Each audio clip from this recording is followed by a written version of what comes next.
نشهد أن لا إله إلا الله وحده لا شريك له ونشهد أن سيدنا وحبيبنا وطبيبنا ومولانا محمدا عبده ورسوله الذي أرسله بالحق بشيرا ونذيرا وداعيا إلى الله بإذنه وسراجا منيرا فقد قال الله تعالى في كلامه المجيد وفي فرقانه الحميد شكر جمال قل أعوذ بالله من الشيطان الرجيم بسم الله الرحمن الرحيم قد كفروا بعد إيمانهم فحبطت أعمالهم وقال الله تعالى أيضا ولا تتبعوا خطوات الشيطان إنه لكم عدو مبين صدق الله الآية. وعن إرباز بن سريع رضي الله تعالى عنه قال قال رسول الله صلى الله عليه وسلم يعيش منكم بعدي فسيرى اختلافا كثيرا فعليكم بسنتي وسنة الخلفاء الراشدين المهديين تمسكوا بها وعضوا عليها بالنواجذ إن الله وملائكته يصلون على النبي يا أيها الذين آمنوا صلوا عليه وسلموا تسليما اللهم صل على محمد وعلى آل محمد كما صليت على إبراهيم وعلى آل إبراهيم إنك حميد مجيد اللهم بارك على محمد وعلى آل محمد كما باركت على إبراهيم وعلى آل إبراهيم إنك حميد مجيد সম্মানিত উপস্থিতি শুকরিয়া জ্ঞাপন করছি সেই মহান আল্লাহ তাআলার দরবারে যে রব্বুল আলামিন পবিত্র জুমার দিনে তার বাইতুল্লাহতে আমিভাবে আসা এবং বসার সৌভাগ্য লাভ করলেন সে রবের প্রতি শুকরিয়া জ্ঞাপন করে সকলে বলছি আলহামদুলিল্লাহ।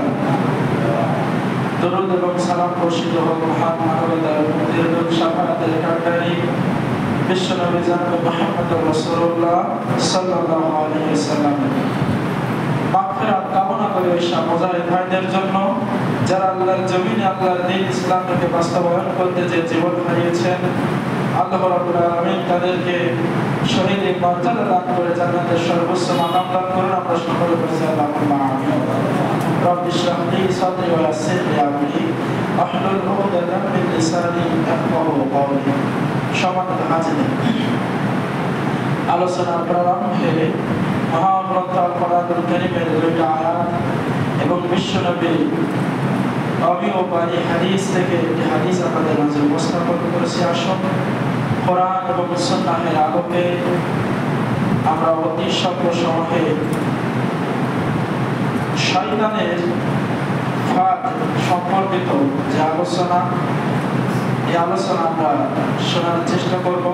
আল্লাহ রাব্বুল আলামিন আমাদের সকলকে ধৈর্য সহকারে শোনার এবং তদ অনুযায়ী আমল করার তৌফিক দান করুন। আমরা সকলে বলছি আল্লাহুম্মা আমিন। সম্মানিত উপস্থিতি, আল্লাহ রাব্বুল আলামিন কোরআনুল কারীমের একাধিক জায়গায় তিনি বলেছেন যে তোমরা শয়তানকে বন্ধুরূপে গ্রহণ করো না, এবং যারা শয়তানের অনুসারী তাদেরকেও তোমরা বন্ধুরূপে গ্রহণ করো না। অথচ লক্ষ্য করলে দেখা যায় আমরা অধিকাংশ মুসলিম আজকে শয়তানকে আমাদের বিশেষ বন্ধু হিসেবে গ্রহণ করে নিয়েছি। আল্লাহ তাআলা বলছেন ওয়ালা তাত্তাবিউ খুতুওয়াতিশ শায়তান, তোমরা শয়তানের পদাঙ্ক অনুসরণ করো না, কারণ ইন্নাহু লাকুম আদুউম মুবিন, নিশ্চয়ই সে তোমাদের জন্য প্রকাশ্য শত্রু। আল্লাহ তাআলা জানিয়ে দিচ্ছেন যে মানুষের প্রকাশ্য শত্রু হলো শয়তান। ইবলিস শয়তান প্রত্যেক মুসলমানকে, প্রত্যেক মুমিনকে, প্রত্যেক ঈমানদার ব্যক্তিকে সব সময় আল্লাহর দ্বীন থেকে, ইসলাম থেকে দূরে সরানোর জন্য, আল্লাহ থেকে দূরে সরানোর জন্য সর্ব অবস্থায় চেষ্টা করতেছে, এবং তার এই চেষ্টা চলবে যতদিন কিয়ামত না হবে ততদিন পর্যন্ত। শয়তান চেষ্টা করে যাবে মানুষকে আল্লাহর পথ থেকে, আল্লাহর দ্বীন থেকে দূরে সরিয়ে রাখার। সম্মানিত উপস্থিতি, তো যে বিষয়ে আজকের আলোচনা করব সেটা হচ্ছে এই শয়তান আপনাকে আমাকে প্রতিনিয়ত আল্লাহর দ্বীন থেকে, কোরআনুল কারীম থেকে, ইসলাম থেকে, আল্লাহ থেকে, মসজিদ থেকে সর্ব অবস্থায় আপনাকে আমাকে দূরে রাখার জন্য ফাঁদ পেতে রাখে। ইবনুল কাইয়্যিম রাহমাতুল্লাহ আলাইহি তিনি তার বইয়ের ভিতরে লিখেছেন শয়তানের ফাঁদ মানুষের জন্য, শয়তানের ফাঁদ হলো 7টি। আজকের এই 7টি ফাঁদ নিয়ে আলোচনা হবে ইনশাআল্লাহ।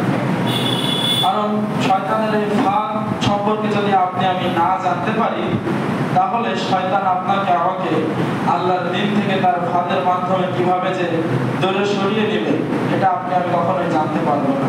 হয়তোবা আপনি আমি ইবাদত করে যাব, নামাজ আদায় করে যাব, রোজা রেখে যাব, যাকাত আদায় করে যাব, হজ করার সামর্থ্য থাকলে হজ করব, কিন্তু এই ইবাদতের ফাঁকে, ভালো কাজের ফাঁকে শয়তান তার ফাঁদের মাধ্যমে আপনাকে আমাকে আল্লাহর দ্বীন থেকে দূরে সরিয়ে দিবে। তা আসুন আমরা শয়তানের এই 7টি ফাঁদ সম্পর্কে বিস্তারিত আলোচনা শুনি, এবং সে অনুযায়ী এই আলোচনা শুনে শয়তানের ফাঁদ থেকে আমরা আপনাকে আমাকে যেন আমরা বাঁচাতে পারি, শয়তানের ফাঁদ থেকে মুক্ত থাকতে পারি, এই উদ্দেশ্য নিয়ে আজকে আমাদের আলোচনা হবে ইনশাআল্লাহ। সম্মানিত উপস্থিতি, শয়তান মানুষকে প্রথমত কুফরের ফাঁদের মাধ্যমে আল্লাহর দ্বীন থেকে আপনাকে আমাকে দূরে সরিয়ে রাখে। কুফর এমন একটা ভয়ঙ্কর অপরাধ, এমন একটা ভয়ঙ্কর গুনাহ যা মানুষের সমস্ত নেক আমলকে ধ্বংস করে দেয়, বিনষ্ট করে দেয়, বরবাদ করে দেয়। কোরআনুল কারীমে আল্লাহ তাআলা স্পষ্ট জানিয়ে দিয়েছেন 5 নম্বর সূরা আল মাইদার 5 নম্বর আয়াত, যে ব্যক্তি কুফরি করবে, জেনে শুনে যে ব্যক্তি কুফরি করবে, আল্লাহ রাব্বুল আলামিন তার জীবনের সকল যে সওয়াব, সকল নেক আমল মুহূর্তের ভিতরে বিনষ্ট করে দেবেন। নাউযুবিল্লাহ। আল্লাহ তাআলা বলেন ফাদ কাফারু বা'দা ঈমানিহিম, যে ব্যক্তি ঈমান আনার পরে কুফরি করে, যে ব্যক্তি ঈমান আনয়নের পরে কুফরি করে, ফাহাবিতাত আমালুহু, আল্লাহ তাআলা বলেন তার সমস্ত আমল সমূহ নষ্ট হয়ে যায়। আমাল অর্থাৎ আইন মিম লাম, আমাল শব্দের অর্থ হলো একটা আমল, আর আমালাহু অর্থাৎ যতগুলো আমল আপনি আমি করেছি, যতগুলো নেক আমল করেছি, সমস্ত নেক আমলগুলো আল্লাহ তাআলা মুহূর্তের ভিতরে বিনষ্ট করে দেন। নাউযুবিল্লাহ মিন যালিক। কারণ কুফর একটা ভয়ঙ্কর গুনাহ। অন্যান্য গুনাহ হলে যেমন গুনাহের বদলে তার আমলনামায় একটা গুনাহ লেখা হয়, সওয়াব কাটা হয়। আপনি যদি নামাজ আদায় না করেন, আপনি যদি নামাজ আদায় না করি, তাহলে আপনার আমার আমলনামায় নামাজ না আদায় করার গুনাহ লেখা হবে, কিন্তু আপনার আমার আমলনামা থেকে সওয়াব কিন্তু কমানো হবে না। যদি কুফরি করে বসি, তাহলে আপনার আমার জীবনে যত নেক আমল, সমস্ত নেক আমলগুলো আল্লাহ তাআলা বিনষ্ট করে দিবেন।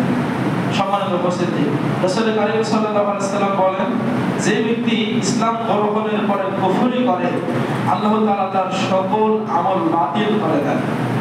আপনি আমি যত বড় আমল করি না কেন, হয়তো আমি সালাত আদায় করি, 5 ওয়াক্ত তাহাজ্জুদের সালাত আদায় করি, নফল সালাত আদায় করি, রোজা রাখি, ফরজ রোজা, নফল রোজা, যাকাত দেই, নফল সাদকা দান করে মানুষকে সহায়তা করি, এগুলো বিশাল বড় কাজ এবং অনেক সওয়াবের কাজ। তারপরেও যদি কুফরিতে লিপ্ত হয়ে যায় তাহলে সমস্ত আমলগুলো আল্লাহ তাআলা বিনষ্ট করে দেন। এখন কোন কোন কাজ করলে কুফরি হয় এটা আমাদের অনেকেরই অজানা। আমরা অনেকেই জানি না যে কোন কোন কাজ করলে কুফরি হয়। সর্বপ্রথম যেই কাজের মাধ্যমে আমরা কুফরি করি, কোরআনুল কারীম বলছেন, ইন্নাল্লাহা লা ইয়াগফিরু আন ইউশরিকু বিহি, আল্লাহ তাআলা দুনিয়ায় যাবতীয় যত গুনাহ আছে, দুনিয়ায় যাবতীয় যত গুনাহ আছে সমস্ত গুনাহ আল্লাহ তাআলা চাইলে maaf করতে পারেন, একটা গুনাহ বাদে। কয়টা গুনাহ? একটা গুনাহ বাদে আল্লাহ তাআলা পৃথিবীতে আপনি যাবতীয় যত গুনাহ করেন না কেন আল্লাহ চাইলে maaf করতে পারেন, কিন্তু একটা গুনাহ maaf করবেন না, সেটা হলো শিরক। সেটা কি?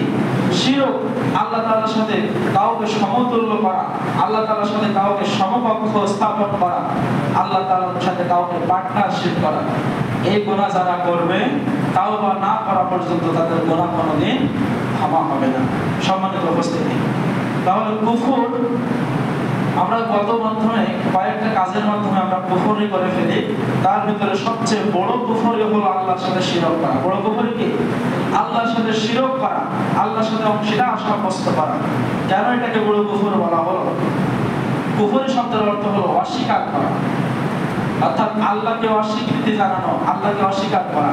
তো শিরক যারা করে এরা আল্লাহর ইবাদত করে, মানুষের ইবাদত করে, আল্লাহর হুকুম মানে, মানুষের হুকুম মানে, আল্লাহকে যেমন ভয় করে মানুষকেও ঠিক তদ্রূপ ভয় করে। এগুলো হলো মুশরিকদের কাজ, এটা শিরকি কাজ। এই শিরক যারা করবে আল্লাহ তাআলা তাদের কখনো maaf করবেন না যতক্ষণ না তারা খাঁটি মনে তাওবা করবে। এবং শিরক হলো সবচেয়ে বড় কুফর। সম্মানিত উপস্থিতি, দ্বিতীয় নম্বর, রাসূলকে, রাসূলের রিসালাতকে, নবুয়াতকে যারা অস্বীকার করবে, অর্থাৎ আপনি আল্লাহকে মানলেন, কোরআন মানলেন, কিন্তু রাসূলের হাদিস মানলেন না, অপছন্দ করলেন, রাসূলকে শেষ নবী হিসেবে মানলেন না, তাহলে আমি কুফরিতে লিপ্ত হয়ে গেলাম। তাহলে কুফরি দুই নম্বরে যেভাবে কুফর হয় সেটা হলো রিসালাতকে অস্বীকার করা, নবীকে অস্বীকার করা। আল্লাহ তাআলা বলেন, ওয়ামাই ইয়াকফুর বিল্লাহি ওয়া মালাইকাতিহি ওয়া কুতুবিহি ওয়া রাসূলিহি ওয়াল ইয়াউমিল আখির ফাকাদ দাল্লা দালালান বাঈদা। যে ব্যক্তি আল্লাহ, ফেরেশতা, কিতাব, রাসূল এবং আখিরাতকে অস্বীকার করবে, আল্লাহ তাআলা বলেন সেই ব্যক্তি প্রকাশ্যভাবে দালালান বাঈদা, প্রকাশ্যভাবে পথভ্রষ্টতায় লিপ্ত হয়ে যাবে। এজন্য রাসূলের কোনো বিধানকে, রাসূলের কোনো সুন্নাহকে ছোট করে দেখা যাবে না, রাসূলের কোনো সুন্নাহকে অবহেলা করা যাবে না। রাসূলের কোনো সুন্নাহ যদি কেউ অস্বীকার করে সে কাফের হয়ে যাবে, সে কুফরিতে লিপ্ত হয়ে যাবে। 3 নম্বরে যে কাজের মাধ্যমে আমরা কুফরি করে ফেলি সেটা হলো কোরআনের কোনো আয়াতকে অস্বীকার করা এবং কোরআনের কোনো আয়াতকে নিয়ে উপহাস করা, ঠাট্টা বিদ্রুপ করা, কোরআনের কোনো বিধানকে নিয়ে মজা করা, উপহাস করা, এগুলো কুফরের অন্তর্ভুক্ত। আমরা অনেক সময় না বুঝে আল্লাহ তাআলার এই আয়াতকে নিয়ে অস্বীকার, আল্লাহ তাআলার আয়াতকে নিয়ে আমরা ঠাট্টা বিদ্রুপ করে, উপহাস করি, তামাশা করি, কিন্তু এগুলো কুফরের অন্যতম একটা কারণ। আল্লাহ তাআলা বলেন, কুল আবিল্লাহি ওয়া আয়াতিহি ওয়া রাসূলিহি কুনতুম তাস্তাহজিউন। বলো, তোমরা কি আল্লাহ, তার আয়াত এবং তার রাসূলকে নিয়ে উপহাস করছিলে? যে ব্যক্তি এই সমস্ত বিষয় নিয়ে উপহাস করে, আল্লাহ তাআলা বলছেন তারা কাফের হয়ে গিয়েছে। এজন্য কোরআনের কোনো আয়াতকে যদি ভালো না লাগে, কোরআনের কোনো আয়াতকে যদি আপনি বিরোধিতা করেন, আপনি কাফের হয়ে যাবেন, প্রকাশ্যে আল্লাহ তাআলা বলছেন। এজন্য খবরদার, কোরআনের কোনো বিধানকে অস্বীকার করা যাবে না, কোরআনের কোনো আয়াতকে অস্বীকৃতি জানানো যাবে না। কোরআনের আয়াতকে অস্বীকার করলে সে প্রকাশ্য কাফের হয়ে যাবে, কুফরিতে লিপ্ত হয়ে যাবে।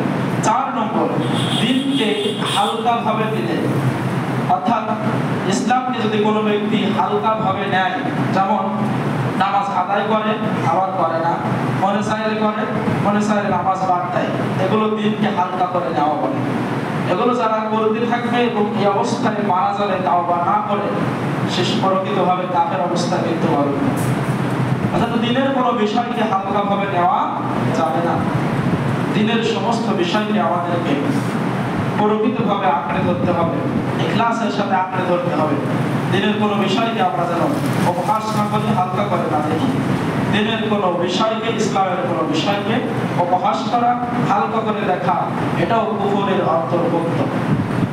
5 নম্বরে, যেটা বিশেষ করে বর্তমান, ভবিষ্যৎ এবং অতীতে হয়ে গিয়েছে, বর্তমানে বেশি প্রয়োজন, ভবিষ্যতে আরো বেশি প্রয়োজন, তা না হলে এই পৃথিবীতে আর কখনো শান্তি ফেরানো সম্ভব নয়। যে জিনিসটা অস্বীকার করার মাধ্যমে আমরা কুফরি করে ফেলি বেশিরভাগ মানুষ, সেটা হলো ইসলামী শরিয়াকে অগ্রাহ্য করা, ইসলামী শরিয়াকে, ইসলামী আইনকে অস্বীকৃতি জানানো। এটা হলো কুফরের অন্যতম একটা মাধ্যম। যে বিষয়গুলোর মাধ্যমে আমরা কুফরি করি, তার 5 নম্বর হলো ইসলামী শরিয়াকে অস্বীকৃতি জানানো। আল্লাহ তাআলা বলেছেন, ওয়ামাল্লাম ইয়াহকুম বিমা আমসালাল্লাহু ফাউলাইকা হুমুল কাফিরুন। আল্লাহ তাআলা বলেছেন, যে ব্যক্তি আল্লাহ তাআলার অবতীর্ণ বিধান ইসলামী শরিয়াকে অমান্য করে, ইসলামী শরিয়াকে শরিয়া অনুযায়ী বিচার না করে, আল্লাহ তাআলা জানিয়ে দিয়েছেন হুমুল কাফিরুন, তারা কাফের। তারা কারা? তারা কাফের। কারণ ইসলামী শরিয়াকে কোনোভাবেই অমান্য করা যাবে না। অবশ্য আজকে আমরা দেখতে পাচ্ছি কিছু মানুষ ইসলামী শরিয়াকে তুচ্ছ তাচ্ছিল্য আকারে দেখছে। ইসলামী শরিয়া জামাতে ইসলামের বাবার শরিয়া নয়। ইসলামী শরিয়া আল্লাহ তাআলার নিজস্ব বিধান। ইসলামী শরিয়া ইসলামী আন্দোলনের বিধান নয়। ইসলামী শরিয়া হেফাজত খেলাফত করার বিধান নয়। এটা সরাসরি কোরআনের আইন। শরিয়া আইন মানে আল্লাহর আইন, শরিয়া আইন মানে হাদিসের আইন। যে ব্যক্তি শরিয়া আইনকে অবিশ্বাস করবে, সে আল্লাহকে অবিশ্বাস করবে। আর আল্লাহকে যে ব্যক্তি অবিশ্বাস করে, সে কোনোদিন ঈমানদার থাকতে পারে না। এজন্য আমাদেরকে ইসলামী শরিয়া অনুযায়ী নিজের জীবন গঠন করতে হবে, সমাজ গঠন করতে হবে, দেশ গঠন করতে হবে। অতএব ইসলামের শরিয়াকে কোনোভাবে অগ্রাহ্য করা যাবে না, তা না হলে আপনি আমি কাফিরদের অন্তর্ভুক্ত হয়ে যাব। 6 নম্বরে যেভাবে আমরা কুফরিতে লিপ্ত হয়ে যাই, সেটা হলো আল্লাহ তাআলা এবং তার রাসূলের কোনো আদেশের উপরে অসন্তুষ্ট হওয়া। অর্থাৎ আল্লাহ তাআলা যেই বিধান দিয়েছেন, আপনার আমার যদি তার প্রতি অসন্তুষ্টি এসে যায়, তাহলে সেটা কুফরিতে লিপ্ত হয়ে যাওয়ার নামান্তর হয়ে যাবে। এজন্য খবরদার, আল্লাহ এবং তার রাসূলের যে বিধানগুলো, আদেশগুলো রয়েছে, এই আদেশের প্রতি কোনোভাবে অসন্তুষ্ট প্রকাশ করা যাবে না। এরপরে 7 নম্বরে যেভাবে আমরা কুফরিতে লিপ্ত হই, সেটা হলো নামাজ, রোজা, হজ ইত্যাদি ফরজ ইবাদতকে অস্বীকার করার মাধ্যমে। ইসলামের যে মূল 5টি স্তম্ভ রয়েছে, এই 5টি স্তম্ভের যে কোনো একটি স্তম্ভকে যদি কোনো মানুষ অস্বীকার করে, সে প্রকাশ্য কাফের হয়ে যাবে। যতক্ষণ সে তাওবা না করবে, কাফের হয়ে সে মারা যাবে। এজন্য সম্মানিত উপস্থিতি, কুফরি আমরা প্রতিনিয়ত অনেকভাবে করে চলেছি। আর এই কুফরিটা হলো শয়তানের বড় ফাঁদ। এই কুফরির মাধ্যমে শয়তান আপনাকে আমাকে আল্লাহর পথ থেকে বিচ্যুতি করে, আল্লাহর পথ থেকে দূরে সরিয়ে জাহান্নামের পথের দিকে নিয়ে যায়। 2 নম্বর যেই ফাঁদের মাধ্যমে শয়তান আপনাকে আমাকে আল্লাহর দিক থেকে দূরে সরিয়ে দেয়, সেটা হলো বিদআতের ফাঁদ। সেটা বিদআতের ফাঁদ। আল্লাহ তাআলা বলেন, আল-ইয়াউমা আকমালতু লাকুম দীনাকুম, সূরা মাইদা 3 নম্বর আয়াত। আজকে তোমাদের জন্য আমার দিনটাকে পরিপূর্ণ করে দিলাম। কে বলছেন? আল্লাহ তাআলা বলছেন যে আজকে আমার দিনটাকে তোমাদের জন্য পরিপূর্ণ করে দিলাম। অর্থাৎ দিনের ভিতরে আর কোনো সংযোজনও করা যাবে না, কোনো কিছু বিয়োজনও করা যাবে না, কোনো কিছু যোগ করাও যাবে না, কোনো কিছু বাদ দেওয়াও যাবে না। রাসূল কারীম সাল্লাল্লাহু আলাইহি সাল্লাম বলেন, আমার পরে দুনিয়াতে যারা ইসলামের বিধিবিধান নতুন করে বিধিবিধান তৈরি করবে, যেটা ইসলামে নাই, সেটা বাতিল। এবং প্রত্যেক বাতিল বিদআত, প্রত্যেক বিদআত হলো ভ্রষ্টতা। অর্থাৎ রাসূল যেটা করেন নাই, এটা যদি নতুন করে ইসলামের সংযোজন করা হয় সেটা হবে বিদআত। অনেকে আমরা বিদআতের সঠিক সংজ্ঞা জানি না। রাসূল করিম সাল্লাল্লাহু আলাইহি সাল্লামের সময়, আপনারা একটু সকলে মনোযোগ দিয়ে জবাব দিবেন, রাসূল করিম সাল্লাল্লাহু আলাইহি সাল্লামের সময় এরকম ফ্যানের ব্যবস্থা ছিল নাকি? মাইকের ব্যবস্থা ছিল? তারপরে এরকম টাইলসের ব্যবস্থা ছিল? তাহলে আমরা মসজিদে ফ্যান খাটিয়েছি, তারপরে হচ্ছে টাইলস লাগিয়েছি, মাইক খাটিয়েছি, এগুলো তো বিদআত নাকি? এগুলো বিদআত? বিদআতের সংজ্ঞা আমরা অনেকেই মনে করি রাসূলের জামানায় যেটা ছিল না সেটা যদি নতুন করে ইসলামের সংশোধন করা হয় সেটা হবে বিদআত। এই সংজ্ঞাটার ভিতরে যে কত রহস্য লুকিয়ে আছে, যারা এটা বোঝে না এটা নিয়ে তারা শুধুমাত্র তর্ক করে।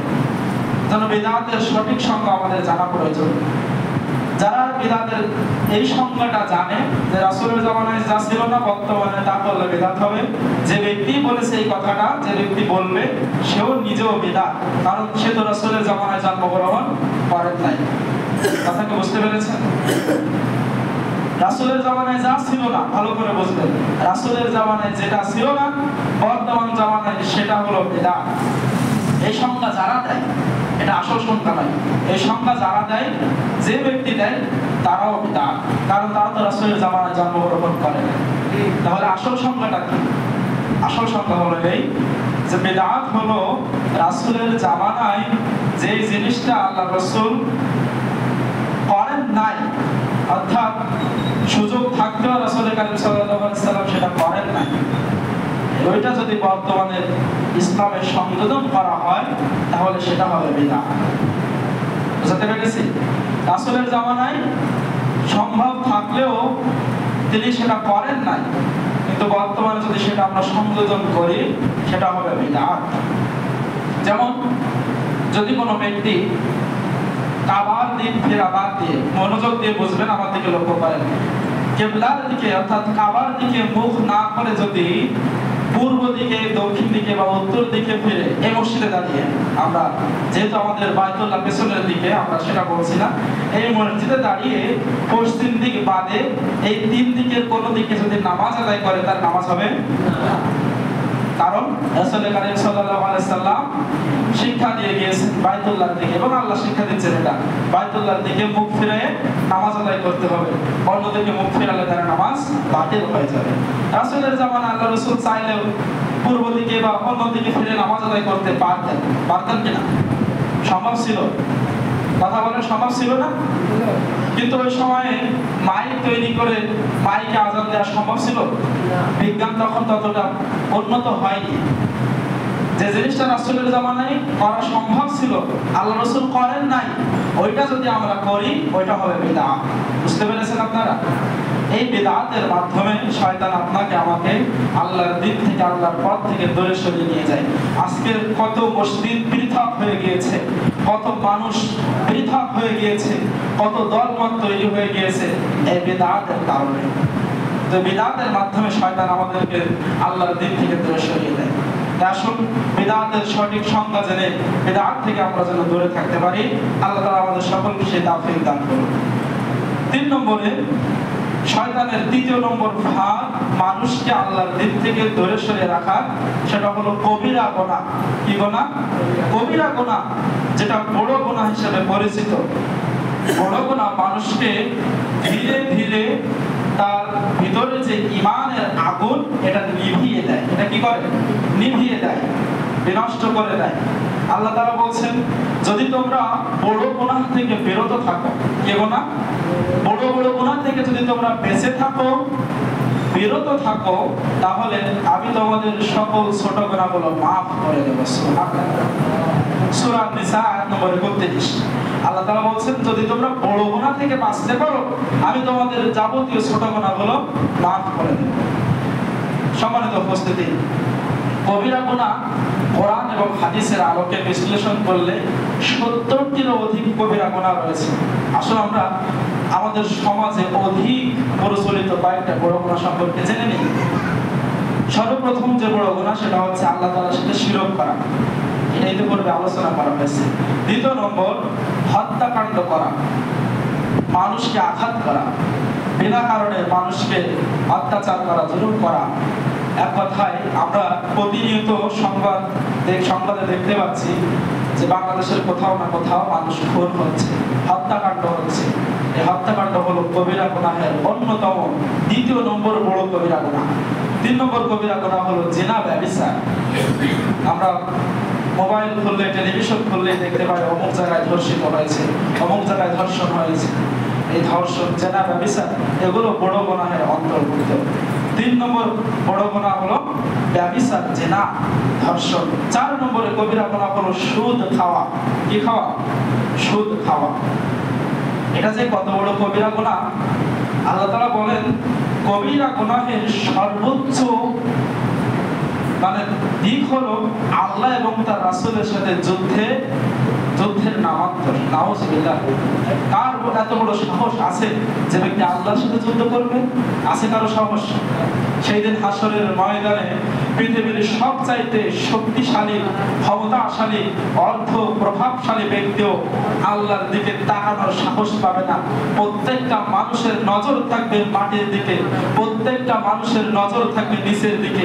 নিজের দেহে কোনো কাপড় থাকবে না, অন্যের দেহে কোনো কাপড় থাকবে না। অথচ নিজের দিকে তো দূরের কথা, কারোর দিকে তাকানোর সময়ও সেদিন মানুষ পাবে না। সে আল্লাহর সাথে কিভাবে যুদ্ধ করতে পারে? সুদ খাওয়ার সর্বোচ্চ গুনাহ আল্লাহ এবং তার রাসূলের সাথে যুদ্ধ করা, এবং সবচাইতে সর্বনিম্ন গুনাহ হলো আপন মায়ের সাথে ব্যভিচার করা। নাউযুবিল্লাহ। এই শাস্তি, দুনিয়ার শাস্তি জেনেও যারা সুদ খায় তাদের মতো বোকা, তাদের মতো পাগল, তাদের মতো অভাগা দুনিয়ার আসমানের নিচে জমিনের উপর আর একজন না। যেন সুদ এটা সমাজের জন্য যেমন ভয়ানক, তেমনি নিজের জন্য এটা ভয়ানক। যেই সমাজের সুদ চালু হয়েছে ওই সমাজের ধনী ব্যক্তিরা ধনী হয়েছে, আর গরিব ব্যক্তিরা আস্তে আস্তে করে একেবারে নিঃস্ব হয়ে গিয়েছে। আপনারা যারা জানেন, আশপাশে যারা সুদ খায়, গোপনে তাদেরকে আপনারা নিষেধ করবেন, একান্ত তাদেরকে ডেকে নিয়ে একপাশে তাদেরকে বোঝাবেন। সুদের এমন প্রকাশ্য দুনিয়ার যে প্রভাব, এটা আমি দেখতে পেয়েছি অনেক মানুষ রয়েছে যারা সুদ খাওয়ার কারণে তাদেরকে আল্লাহ তাআলা সামান্য কারণে লক্ষ লক্ষ টাকা তাদের হাতছাড়া হয়ে গেছে। আপনারা খোঁজ নিয়ে দেখবেন যারা সুদ খেয়েছে এবং খাচ্ছে, তাদের থেকে সামান্য কারণে আল্লাহ তাআলা লক্ষ লক্ষ টাকা তাদের থেকে আল্লাহ তাআলা বাহির করে নিয়েছে। এটা হলো দুনিয়ার শাস্তি। দুনিয়া আল্লাহ তাআলা তাকে এইভাবে অপদস্থ করবেন, আখিরাতে তো শাস্তি রয়েছে। 5 নম্বরে ইয়াতীমের, অসহায় ব্যক্তির মাল সম্পদ আত্মসাৎ করা। অর্থাৎ যাদের শক্তি সামর্থ্য নেই, যারা ইয়াতীম, এই সমস্ত মানুষদের কাছ থেকে তাদের সম্পদ, টাকা পয়সা জোর করে যারা আত্মসাৎ করে নেয়, কেড়ে নেয়, এরা মারাত্মক আকারের কবিরা গুনাহ করে। 6 নম্বর কবিরা গুনাহ হলো মিথ্যা সাক্ষ্য দেওয়া। আমরা দেখেছি এতে পূর্বে অসংখ্য নিরীহ মানুষদের বিপক্ষে মিথ্যা সাক্ষ্য দিয়ে ফাঁসির কাছে তাদের ঝোলানো হয়েছে, যাবজ্জীবন কারাদণ্ড দেওয়া হয়েছে, জেলখানায় থেকে বিষ খাইয়ে তাদেরকে হত্যা করা হয়েছে মিথ্যা সাক্ষ্যের মাধ্যমে। যেন মিথ্যা সাক্ষ্য থেকে আপনারা বিরত থাকবেন। এরপরে 7 নম্বরে কবিরা গুনাহ হলো পিতা মাতার অবাধ্য হওয়া। 8 নম্বরে কবিরা গুনাহ হলো জাদু টোনা করা। 9 নম্বরে আত্মহত্যা করা। 10 নম্বরে মিথ্যা কসম খাওয়া। 11 নম্বরে মুসলমানের মান সম্মান, মানহানি করা, ইজ্জত হানি করা। 12 নম্বরে চুরি করা, এটাও কবিরা গুনাহের অন্তর্ভুক্ত। 13 নম্বরে নেশা জাতীয় দ্রব্য পান করা। 14 নম্বরে যাকাতের যে একটা মানুষের খরচ হয়ে যায় 1 বছর নেশাব পরিমাণ থাকলে, অনেক মানুষের এখন যাকাত দেওয়ার সামর্থ্য হয়েছে, যাদের যাকাত খরচ হয়েছে, যাকাত যদি না দেয় এটা কবিরা গুনাহের অন্তর্ভুক্ত হবে। 15 নম্বরে ইচ্ছাকৃতভাবে নামাজ ত্যাগ করা। 16 নম্বরে রমজান মাসের রোজা ভঙ্গ করা ইচ্ছাকৃতভাবে। 17 নম্বরে মিথ্যা রাসূল, মিথ্যা নবুয়ত দাবি করা। 18 নম্বরে আত্মীয়তার সম্পর্ক ছিন্ন করা। কবিরা গুনাহের লিস্ট বলছি। 19 নম্বরে গীবত করা, মানুষের পেছনে তার বিপক্ষে কথা বলা, সমালোচনা করা। সেই দোষটা তার ভিতরে থাকলেও পেছনে বলা যাবে না, এটা গীবত। আর দোষ যদি না থাকে আপনি যদি বলেন এটা হবে বুরহান, অর্থাৎ এটা আরো ভয়ানক। এরপরে 21 নম্বরে গীবত, 21 নম্বরে হলো মুসলিম ভাইয়ের বিরুদ্ধে চক্রান্ত বা ধোঁকা দেওয়া, 22 নম্বরে অন্যের হক মেরে খাওয়া, 23 নম্বরে মিথ্যা অপবাদ দেওয়া, যেটা আমি বলছিলাম যে মানুষের যদি দোষ নাও থাকে আপনি যদি তার পেছনে বলেন এটাকে বলা হয় মিথ্যা অপবাদ দেওয়া। 24 নম্বরে অহংকার গর্ব করা এবং 25 নম্বর মানুষের প্রতি জুলুম করা। এই 25টা হলো কবিরা গুনাহ। এর বাইরেও এখনো অনেকগুলো কবিরা গুনাহ রয়েছে, বিশেষ করে আমরা এই কবিরা গুনাহগুলো নিয়মিত করে থাকি। আর আল্লাহ তাআলা বলেন কবিরা গুনাহ তাওবা ছাড়া কোনোদিন মাফ হবে না। অতএব ঘুমাতে যাওয়ার আগে কমপক্ষে আল্লাহ তাআলার কাছে প্রতিদিন আমরা যেন তাওবা করতে পারি। আল্লাহ তাআলা আমাদের সকলকে সেই তাওফিক দান করুন। আমরা সকলে বলছি আল্লাহুম্মা আমিন। সম্মানিত উপস্থিতি, এরপরে 4 নম্বরে যেই ফাঁদের মাধ্যমে শয়তান আপনাকে আমাকে আল্লাহর দিন থেকে দূরে সরায় সেটা হলো সগীরা গুনাহ, ছোট ছোট গুনাহ। শয়তান বলে যে ছোট গুনাহ করো, সমস্যা নেই, কারণ এটাতে বেশি ক্ষতি হয় না। অথচ রাসূল কারীম সাল্লাল্লাহু আলাইহি ওয়াসাল্লাম আম্মা জান আয়েশা রাদিয়াল্লাহু তাআলা আমাকে বলছেন, আয়েশা তুমি ছোট ছোট গুনাহ থেকে বেঁচে থাকবে, কেননা এই ছোট গুনাহ একদিন তোমাকে বড় গুনাহের দিকে নিয়ে যাবে। এজন্য ছোট গুনাহ থেকে আমাদেরকে বেঁচে থাকতে হবে। শয়তান আমাদের বেশি বেশি ধোঁকা দেয় এই ছোট গুনাহের মাধ্যমে। ছোট ছোট গুনাহ থেকে আমাদেরকে বড় গুনাহের দিকে নিয়ে যায়। এজন্য কবি বলেছেন ছোট ছোট বালুকণা বিন্দু বিন্দু জল গড়ে তোলে মহাদেশ সাগর অতল। অর্থাৎ ছোট ছোট বালুকণা দিয়েই মহাদেশ গঠিত হয়েছে এবং ছোট বিন্দু বিন্দু জল থেকে এই বিশাল সাগর পরিণত হয়েছে। এজন্য আমাদেরকে শয়তানের ফাঁদ থেকে বাঁচতে হলে, আল্লাহ দ্বীনের উপরে অবিচল থাকতে হলে সগীরা গুনাহ থেকে বেঁচে থাকতে হবে। 5 নম্বরে হলো মুবাহের ফাঁদ, অর্থাৎ যে জিনিসগুলো হালাল বা বৈধ, যে জিনিসগুলো বৈধ কিন্তু অতিরিক্ত করা যাবে না। যেমন মনে করেন খাবার খাওয়া, যে কোনো খাবার, যে খাবারগুলো হালাল, গরুর গোশত খাওয়া আমাদের জন্য কি হালাল না হারাম? হালাল।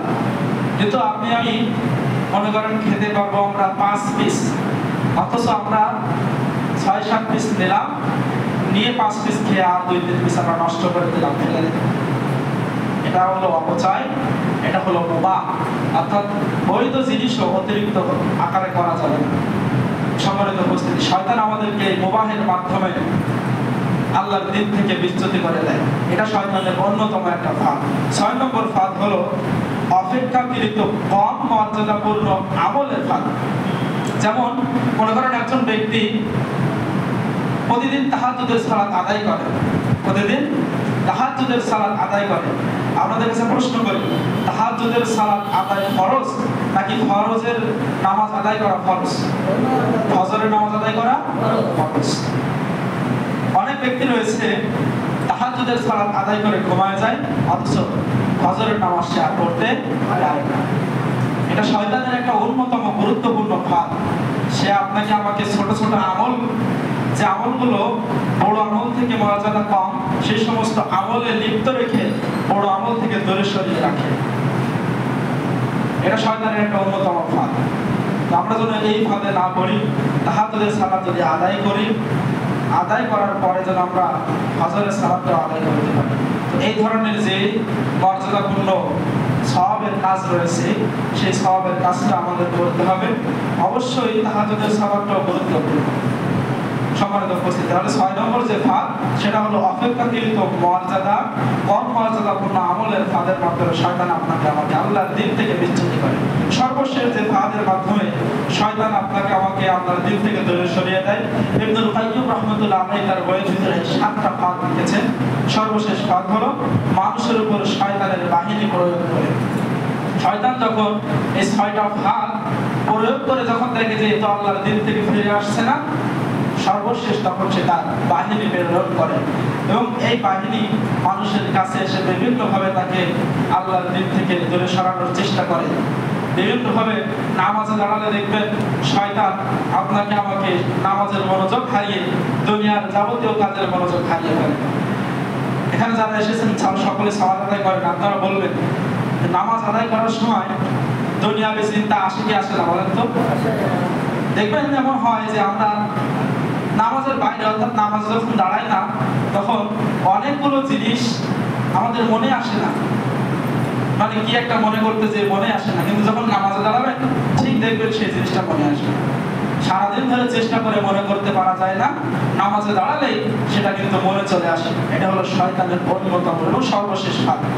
এই 6টা ভাগ যে ব্যক্তিকে প্রয়োগ করে শয়তান আল্লাহর দিন থেকে ফেরাতে পারে না, সর্বশেষ তার বাহিনী প্রয়োগ করে আল্লাহর দিন থেকে এইভাবে ধোঁকা দিয়ে আপনাকে আমাকে দূরে সরিয়ে দেয়।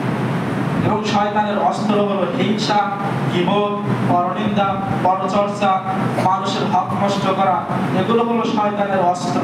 এই সমস্ত অস্ত্র দিয়ে সে মানুষকে আল্লাহর দিন থেকে দূরে সরিয়ে দেয়। তা আসুন ইবনুল কাইয়্যিম রাহমাতুল্লাহ আলাইহির বইয়ে লেখা এই 7টি ভাগ, যে ভাগগুলো শয়তান মানুষের উপরে প্রয়োগ করে আল্লাহর দিন থেকে দূরে সরিয়ে দেয়, এই 7টি ভাগ থেকে যেন আমরা আল্লাহ তাআলা আপনাকে আমাকে হেফাজত করেন। যে কথাগুলো বলা হলো আমি সহ আমরা যারা শুনেছি আমল করার তৌফিক দান করেন, আমরা সকলে বলছি আমিন। ওয়া আখিরি দাওয়ানা আলহামদুলিল্লাহি রাব্বিল আলামিন। আসসালামু আলাইকুম ওয়া রাহমাতুল্লাহ। যারা